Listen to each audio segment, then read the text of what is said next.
Ooh. All right.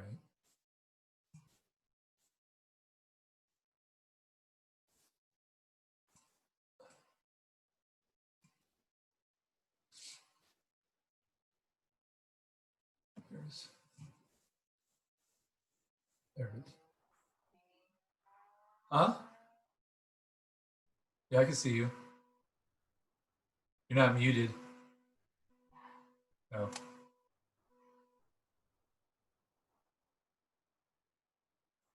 I'm gonna mute you. It's the only chance I get. What? I guess you're muted. I don't know. It doesn't show up.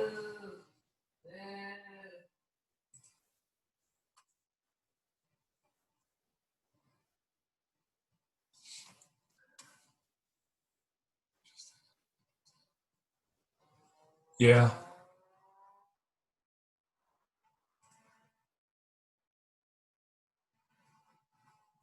I can't. I mean, let's.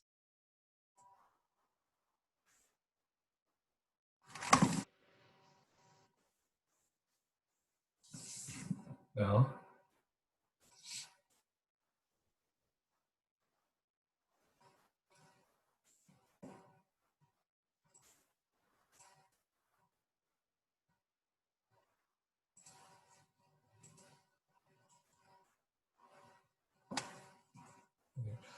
Okay. I'm gonna get going here. For all of us that are here so far, the rest can join in. Make sure you're muted when you join so we don't get all that background noise some people are having. I can hear my voice in the background. Okay, so we're wrapping up week 30 of fall training. And this is our second challenge, the water challenge. Make sure you get your ounces to your coaches tonight so they can give it to me, email me their totals tomorrow morning, and I can get out the email with the results of the challenge. And then I can also put up the next challenge, which I have right here, by the way. I got a screen share though. Let me do that too. That would make more sense. All right. We're going to do screen 2. There we go. So anyway, we're all in there. You can see we're going to do lunges. Lunges, lunges, lunges this week. Whether you love them, whether you hate them, it's a good strengthening exercise. Works the core, works everything else. And that's going to be our team challenge this week. So how's it going to be set up?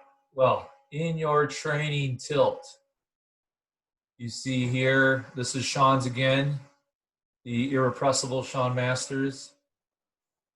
Okay, if she goes to her resources, goes to the videos, she'll see that I posted, actually I posted a couple videos this week. I posted one on recovery from Dana. It shows you, you know, since we're getting into our hard workouts and stuff now and other things, Dana goes through some recovery, using some recovery tools and other things. So check that video out. It's been up here before. If you did the remote training for PR5K and that, or last year, if you didn't, you checked it out. It's the same one. But if you haven't looked at it yet, it's a good one to look at for recovery. And then we got Mo, our very own Mo Sheehan. She, if you don't know Mo, she's a coach sometimes and a participant sometimes. And she is also the owner and operator of Pure Bar and Toledo and Perrysburg. Well, she did a quick little 1-minute video for us on the proper lunge technique. So that's what you would watch to see how to do it.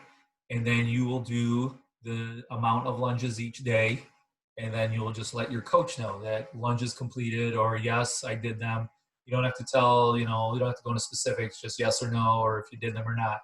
And that's the way it looks. So after you watch the video here in the video section, you see, I'm going to post this too. This will be in the, and then again, when I have like these sheets to show you handouts and that, or information, they are going to go right here into shared files. Okay. As you can see so far, Sean has a bunch because all of you have the same ones, but you have all of these so far. and I will add the lunge one tonight. So that'll be on there. So tomorrow your goal will be to do 20 lunges. That's 20 total. So that would be 10 on each leg. I'll make a note of that just so people don't forget. I'll add that on there. And then Tuesday is 20 again. And then Wednesday would be 30. So 15 in each leg. And then Thursday, we kind of did something similar to this with squats for the 5K, summer 5K training.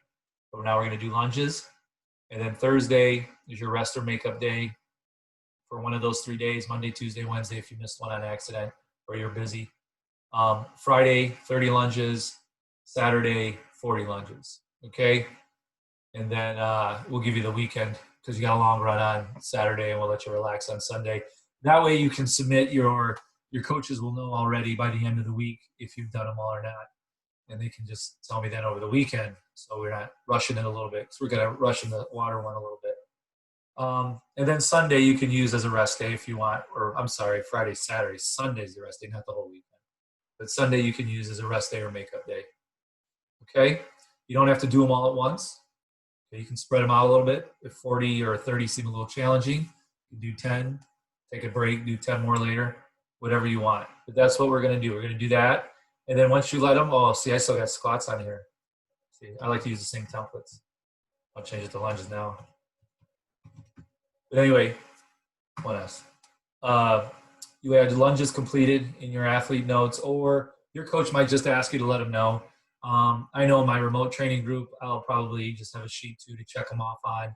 So if your coach would just say, you know, they might ask you each day in their group text or whatever, let me know. And then if you say yes, they might check you off. So whether you do that or we put it in the athlete's notes, that's up to you. Athlete's notes is a little easier sometimes because it gets you to use the program a little more, Training Tilt. It makes you a little more comfortable with it. Okay, so that's kind of why I like to use the coach's notes. But you know, whatever's easiest for all of us coaches to, and we want to keep it this. We want to keep though uniform. We don't want, you know, the coaches don't want to have 5 people using email, 5 people putting it in GroupMe, 5 people using Training Tilt. We want to stay, you know, uniform. So whatever your coach wants to do, make sure we do that. Your team, okay? And you'll get a point for each day you do it. So you can get a maximum of 5 points by the end of the week. And then we'll see how we do on that. Okay, so that I will include this though in the shared files. So in case you want to look at it any day. And yes, I've cleared it with our bosses that the winner, the team winner, will get a pizza party like you were when you were back in school. Remember when your teacher used to have a pizza party for you? Miss McCown would know that. Teacher McCown would know that. I've done a few myself in my days. But anyway, we'll have a pizza party for your team at Stubborn Brother. And if my remote training group wins, which they already said they are, then we will do something special for them at a distance. Okay? But the rest of these teams, you know, you got a shot at it. The other pizza dinner was pretty good. Stubborn Brother Pizza isn't bad at all. Matter of fact, it's pretty delightful. All right. So, yeah, delightful. I said it. Now, as I was talking about those lunges, one thing I said was, do you like how I used the Beatles song? I'm going to start doing that for all the challenges. I'm going to put it into a Beatles song. We can lunge it out. Get it? We can work it out. It's pretty good. So anyway, I was talking about, you know, if you're busy, I'm giving you a makeup day here or there. Well, that is part of what I want to talk about today. There's a few things to go over. One, you know, I'm hearing from other teams in my own group that I'm coaching and other teams around there. Couldn't do, you know, some of this today, is busy. Couldn't do some of this today, was busy. And that's fine. That's why there's a couple of rest days in there so you can move things around. What you want to avoid is completely skipping a day unless it's absolutely necessary. Like, you know, if it calls for 6 miles and you can only get in 4, that's better than skipping the day altogether. So it doesn't have to be an all or nothing thing. A lot of times when you train, some people feel that it does. If they can't do the whole workout, they're not going to do anything. That's not good. I say to my wife all the time, Sean, and it's kind of a repetitive thing with me. I tell my kids it too. I say the problem with a lot of our society in this country is people take care of their cars and their lawns more than they take care of themselves. They take better care of their cars and lawns than they take better care of themselves. So carve out that little bit of time for yourself, when you do these workouts, even if you can't get it all in, at least get something in instead of just not doing it all together. Now, obviously some days you are busy, you have something going on, make it up on the rest day, use one of those rest days to kind of filter that in if you can. Or if, like I said, if you don't have enough time, do part of it. You don't have to do it all. But what happens is a lot of people that'll eventually snowball on them. They will get to it, and then it'll begin to, um, one day turns into two turns into a week, and then before I know it, we lose contact with you. So we don't want to do that. We want you guys to be successful. We want you out here the whole time. So um, keep at it. Make sure you're doing your absolute best to get these workouts in. That's kind of my little thing I always bring up. I know my family gets tired of me saying that to them all the time. How people are worried about other things, worry about little things instead of themselves, and take some time to take care of yourself. Is what I'm basically saying. So anyway, that was just my little soapbox stand. So just to let you know that.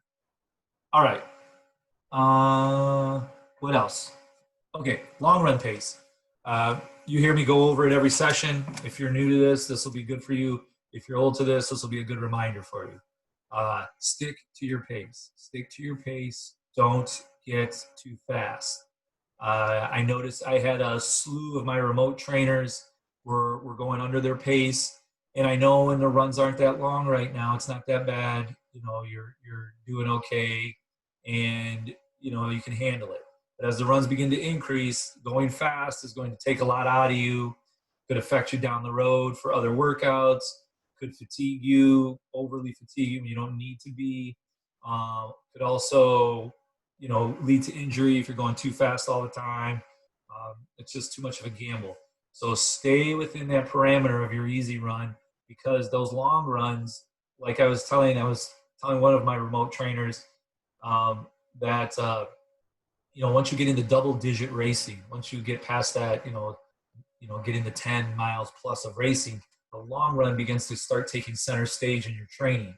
So it's kind of important to treat that long run as a third workout of the week. For those of you on that intermediate and advanced plan, you have a track workout, you have a road workout, fartlek type tempo workout or marathon pace workout, and then you have the long run. And the long run is an actual, at this point, a workout. It's going to start getting longer. And if you noticed, we've bumped up the long run a little bit for the half marathon training, just because we want people to get out there on a Saturday and do a little more than they would normally. But for a half marathon, once you get to 11 or so, you're pretty good there. So if the distance gets to be too much for you, you can always scale back a little. But even getting up to 10, 11 miles for long runs, it's important to keep the time on your feet, to stay on your feet, to not try to go as fast as you can, but to try to stay within that pace range, keep that heart rate at a moderate rate, and get a nice, good long run in. So avoid that, because we don't want you to get fatigued at the end and starting to feel that long run hit you once we get up to like 11 and 12 miles. Just to make sure. Those are my two big things. Okay? All right. Any questions on that? I can't seem to bring up the chat for some reason. I don't know why. So if people are typing. I had a quick question. Huh? I had a quick question. This is Padma. Go ahead, Padma. You said about maintaining the pace. I know for seasoned runners, it's probably not that difficult, but for beginners, maintaining pace, does the stride length actually matter with that? Is it easier to take shorter steps and maintain your pace, or longer steps? I don't know. I have a hard time actually maintaining my pace, but the pace that I'm at right now doesn't seem difficult for me. And I know I'm not going fast. So. Right. And the long run pace should not feel difficult for you. What's going to feel difficult eventually is the amount of time you're out there doing that pace, especially for newer people that are starting to get up into these longer distances. Those long runs, you're going to really start, it's going to be the duration that you're out that's going to start fatiguing you. It's not going to be that you're running too fast and that your cardio, it's going to be the legs. The legs are going to start getting tired on you, and that's how your pace is going to slow. So it's in your best interest to make sure you're going easy And, you know, some of the veteran runners will tell you the last few miles, they might go after it a little bit and get a little quick because, you know, it's, you know, they're practicing how they would in a race, getting a little quicker at the end. And that's fine. But for the main bulk of your run, if anything, you start a little conservative. So on the slow end of your pace and maybe work into, you know, getting to the quick end of your pace as you go through it. Your stride length, you know, I know Jeff, I think he says, what is it, 160 strides a minute or something like that? 160, 100, what? 180, 180, 160, 180 strides a minute for him. In your Garmin, a lot of those better Garmins will do your stride, which your average stride. And Jeff likes to see, he's our PT guy. He likes to see 180. As long as you're around there, you're okay. Uh, and I think I'm a firm believer in the more you run, the more you do it, your body will begin to find the easiest and the most economical way to get you from point A to point B. And I've been to many clinics that talk about that your body naturally adapts itself as you exercise, as you do any type of physical activity. It adapts to do the easiest and quickest way, and your stride would usually begin to figure itself out and get you in its best form. Usually, Okay. usually Okay. there's always tweaks there here and there, but yeah, does that help? Yeah. Yeah. Yeah, it's and with newer runners, the hard part is starting out slow. Everyone gets out Right. a little too quickly. So yeah, it's hard to do that. Even me, just this past weekend at Boy Scout, I would have gone out way too fast and probably would have been just gassed. But I just stayed behind Dan. I don't think Dan's on here. He's in our program though. I just stayed behind Dan and just adjusted my running to him because I don't race that much anymore, so it's hard for me to pace myself now. So I was just following him the whole way, and he did it perfectly and then he lasted the whole race and had a decent race. You know, felt comfortable and ran a nice time. And that's the same thing with the long run. You got to, you know, that first mile, kind of maybe look down at your Garmin every so often to make sure you're kind of in that zone where you should be for your pace, and then Mhm. kind of let it work out from there. Okay. Okay. Okay. Thanks, And Bob. that's a good question. Those are all good points because that long run is important for us all. All right. Um, let's take a gander at the training then this week, shall we? Shall we? All right. So we're going to start with our novice plan, which is a bulk of our runners, a good portion of them. You can see we're in week 4, even though we're in the third week of challenge. We didn't have a challenge first week. So we're on week 4. We're already almost a month into this. It goes by quickly. You got a 20-minute run on Monday, bumping down a little. If you notice in all my plans, we go 3 up, 1 down, 3 up, 1 down, 3 up, 1 down. So kind of even when you look at intermediate, it might not be down, but it'll be a little drop. See, we're going to 27, then we'll go up 3 weeks, then we'll dip. We'll go up 3 weeks, and then we'll dip. Same thing with advanced. I know some of you may have heard me explain it before. Explain it again. You need that when you're doing this training. You need to have, you know, cycle through, and then you need to drop. Let the workouts, let the conditioning, let those 3 weeks kind of adapt to your body, get into your body, and settle, and take a nice easy week to let everything adjust before you get going again. You can't just keep hammering and pushing and going up every week, week after week after week after week. There has to be a time where you drop a little and get your body, let it recover, and let it get used to the training you're doing. So that's why the 4th week I usually drop you down, kind of like at the end of the month. Boom, last week we dropped down, but in the training it's the 4th week. Okay, so and it's always worked for me back when I trained, and it's worked for all the runners I've ever used. It's a nice recovery week. It helps to reduce injuries, give you that week to get your legs back under you too. So that's why there's a dip in your time. You're going from 25 back down to 20. Some things will dip, some won't. Your fartlek, though, like I said, some things won't. You're being bumped up 2 minutes this week because you're doing 2 4s in the middle now. They were commenting how this was a lot easier to do the less but longer time stretches. Some were liking that more. So I don't know. We'll see. Now you're going to see because you're doing less still. You're still doing the same amount, but now we're adding more time. So we'll see how that goes. Okay, and that's for the track on Thursday for Yak Group. Then 25 minutes, again, dropping a little bit. And long run, though, we are going up a mile in that. Okay, so still going up a little bit here and there, but overall, a little bit easier on the easy days. Okay, to give you a break and not bumping up too much. Okay, and then our intermediate plan, which is very similar to advanced. Intermediate is what most everyone's doing here. We got our 4 miles dropping down a little bit. 4 times 1,200. That distance stays the same from last week. 3 miles. Actually, it's 200 meters less. It's not quite a 5K, but it's 3 miles of work on the track. 4 times 1,200. If you're not sure, that's 3 laps. 3 laps on the track. Okay. Your Garmin, that's 3/4 mile. So if you're training on your own, you're going to do 3/4 mile for that. Okay, 0.75. Rest Wednesday, 5 miles. Tuesday, whatever day you're not on the track, Tuesday, Thursday, you'll do we're doing a combo workout now. I like these. These are fun. They break it up a little, make it give you a little bit more to do on the run. So this week, you're going to do 5 miles, so 1 less mile. And you're going to warm up your first mile. Then there's 2 miles, 2 through 3, so only 2 miles, will be at your half marathon pace. So whatever your goal pace is for the half, you'll run that for miles 2 and 3. Then you'll switch at miles 4 and 5, and you'll go from a fartlek to 3 on, 1 off.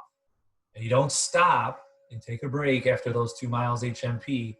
After that mile clicks for mile 3 done, you get your split, and then you go right into 3 minutes. 3 minutes, pick it up a little more even. So you're going to go a little quicker than your half marathon pace, and then you get a minute off. Okay? Yes, we always start with the minutes on. Always start with the minutes on because you've warmed up and are rested already. So anyway, that's how you're going to run that workout. Obviously, the 1 off, you can throw in a little couple minutes at the end on the last one to get a little bit of a cool down in, because that would be 5 miles already. You don't have to tack on a whole nother mile for this workout. And then dropping down the 4 on Friday. And then the long run's going to stay the same just because of the mileage, keeping our volume low this week a little lower. So we're going to keep it at 9. All right. And this week we are meeting.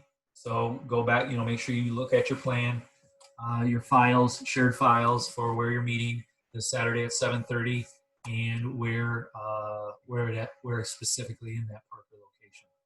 And if you are running the Olander 24-hour run, I will see you there because I'm going right from the Saturday run out to the park, Olander. So for the 24-hour run, that'll be fun. That starts at 10.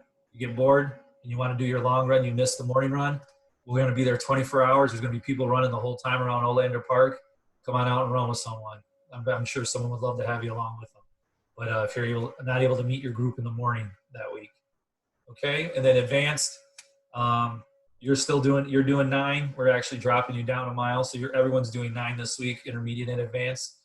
You're doing 5, you're dropping a mile. You're doing 6 miles instead of 5 for the workout. You're just doing 1 extra mile, or actually, sorry, you're doing a mile cool down. So you're doing a mile cool down, whereas the other group is not.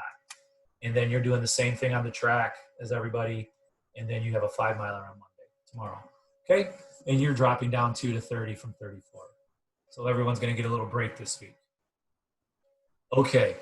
Questions? No? I can't see my chat. So if you have a question, you can unmute yourself and yell at me. For some reason, I don't know. It's probably here somewhere. I just can't find it in all these screens. Other than that, we don't have a lot to go over. That was it. I do want to say, though, because some people were still asking on Sean's training tilt, her calendar, I'm going to show you one more time, just in case someone hasn't seen it yet. I got to remember. Is it it's your schedule. Mine looks a little different than your guys. What? I thought I was screen sharing. Am I screen sharing? Yeah. No? It says I am. Don't mess with me, Sean. Yes, I'm screen sharing. You're screen sharing. That's right. Thank you, Brent. All right. So anyway, when you enter something, I know on your phone it's little word bubbles. That's where you click at in your calendar day on the little word bubbles. Those are your notes. Those are your chat. But when I'm over here, like I like to use the computer version, you can also click on the app. Like I said, the web version will take you to a little bit easier version. But anyway, that was last week. But she did her 5 mile. She did her race yesterday. She ran the 5K. And so if she was going to enter her water for that day, this is her day planned. You can see videos, there's no videos, and then comments. That's where she wants to do it. She drank 90 ounces of water. Oof. That is 90 more. That is 80 more ounces than I drank yesterday. That's impressive. I drank the water bottle after the race. That was my only water of the day. The rest was Propel and other stuff like that. I don't like water. So good. That's good. But that's where you'd want to put it. Okay, athlete member notes. If that's where some coaches want it there, some coaches might just have you check it off. But whatever, we'll stick to that. Okay. We're kind of getting us down to a science, man. We're not taking up. I'm not running out of time this time, so that's good. That's good. Now, oh, there's my chat. I see it now. Yes, nutrition on the long run is very important, Mike Moore. Very important. Yes, once you start getting over 45 minutes on a long run, I'm glad Mike brought that up. Thank you, Mike. Once you get over 45 minutes on a long run, it's time to start taking in calories. Some people use goo. Some people use power gel. I can't even remember them all. I don't even know if they have goo and power gel anymore. Then there's, what's the one we use all the time? I forget what it's called. Honey stingers. Honey stingers. Some people use honey stingers. Other people bring their own stuff. Jelly beans, just quick sugars, usually drinks. If you have carbonated Gatorade, that has calories in it. But yeah, you definitely have to start fueling for longer runs once you begin going over 45 minutes. And you need to take it in like every 15 minutes or so, especially on hot days. Then you got to fuel and hydrate constantly. And if you're taking in like any of those gels or anything like that, remember those are pretty concentrated. You need to have water with them, or else you're going to get like maybe an upset stomach, or you're going to get dehydrated quicker. Okay, Mike, did you want to say something? Mike looks like he wants to yell at me. Just it's important. Yeah, it is. Really, if you really start doing it 45 minutes in, and then just be good at least every half hour, depending on how long you're out. Right. And the good thing, like Mike is saying, there is no specific time period. Whatever works for you, whatever works better for you. Maybe you like to start right away, 15 minutes in, and take something every 15 minutes. And that's fine, a little something. Maybe someone waits for a half hour and takes a little bit more of something. But the point is, I think Mike was saying too, is you don't want to wait too long. You don't want to wait till you're feeling like you need it, because then it's probably too late. It's the same thing with hydration. If you feel thirsty and you're dying of thirst, you're probably already starting to dehydrate. So that's also the same thing with nutrition. If you're feeling weak and whooped, you're probably late on nutrition. So maybe next run, try it a little earlier or something like that. That would help. Okay. And experiment with different things. Yeah. I was going to say, if you find you're getting achy, if you find you can handle caffeine while you're running, that helps a lot with just the aches and pains from being on your feet. Yeah, I know. I do use a little caffeine before I run. And even in some of the gels and stuff like that, they'll have. Yeah, some have them, some don't. And again, like Mike's saying, it's a personal preference. What works for you, and a lot of you experienced people, help out those people in your groups that might need it and aren't sure what to do. It definitely helps. It makes it a lot easier, when they have people to lean on. That's one of the big parts of this training program, is to help each other out. We learn something each time. Okay? But that's good. That's good. All right.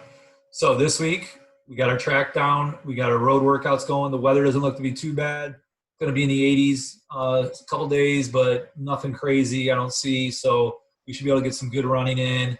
Long run, cool mornings now that we're getting in September. So even if it is get warmer in the day, it's warmer in the day, it still should be nice, in the mornings. So I'll look forward to seeing whoever's out at Pacesetter Park this week. And don't forget to turn in your water to your coaches. And those lunges start tomorrow. Okay? Tomorrow.